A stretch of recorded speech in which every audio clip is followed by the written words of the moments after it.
Hey guys, welcome back to PSYCHED. I'm Marquise. I'm Melissa. And I'm Cade, and we are so psyched that you joined us for our second episode.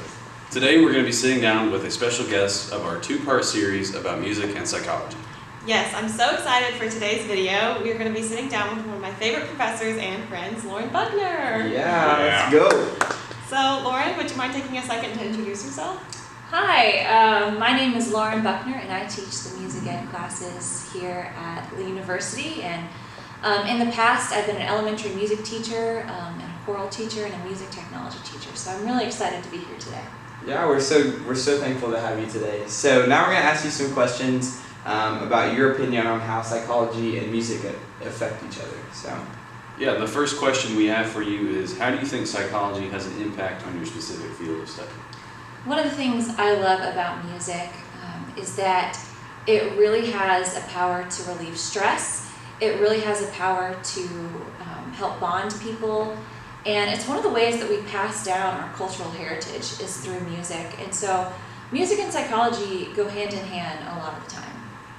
Wow, thank you. So our next question is, how do you think different genres of music can impact a person's behavior? That really depends on the person. Different people find different types of music to be really meaningful to them, and it's a personal preference. It can depend on what kind of environment you were raised in. It can depend on your family dynamics, on your childhood. It can also depend on what kinds of music you were listening to through adolescence as you became an adult. Some person may find country music to be really meaningful and motivating, while others might find rap to be motivating. And others can really be drawn to classical music, and it's just a personal preference for how you have a relationship to that music. That's great. So lastly, I learned in a psychology class one time that music majors use the left side of their brain instead of the right side of their brain. So could you explain what you think that is? Well, I'm going to refer here to Aaron Copland. And Aaron Copland wrote a beautiful essay called How We Listen to Music. And he says there are three planes that we listen to music on. The first is going to be the sensuous plane. The sensuous plane is when we listen to music and we're just really listening for a mood or a vibe.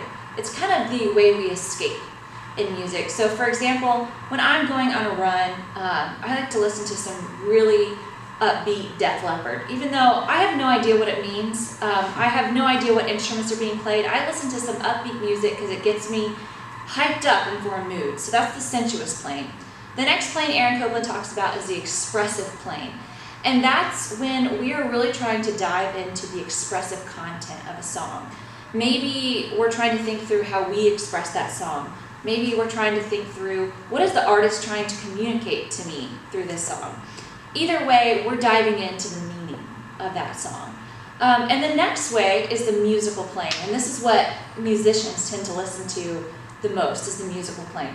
And that's analyzing the musical qualities of a song. So what instruments are being played?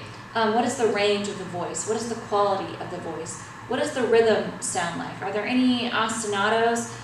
What's the tempo of this song? They're really diving into and analyzing the musical qualities of a song. So musicians, because of their education, tend to really just focus on the musical qualities of a song, which isn't a bad thing. But maybe it might do them some good to get in the moment and listen to the sensuous plane and the expressive plane every once in a while. That's super cool. I really like that. It's really cool how you can see such different topics work together, especially like music and psych, how it's science and more artistic side of things. Yeah, for sure. So that's all the time that we have today. So thank you, Lauren, for joining us, and thank you for tuning in.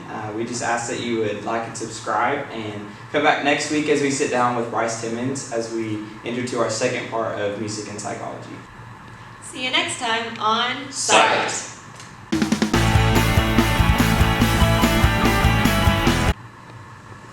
Hey guys, welcome back to PSYCHED. I'm Marquise. I'm Melissa. And I'm Cade, and we are so excited. Yes! Ah! Psych! Yes!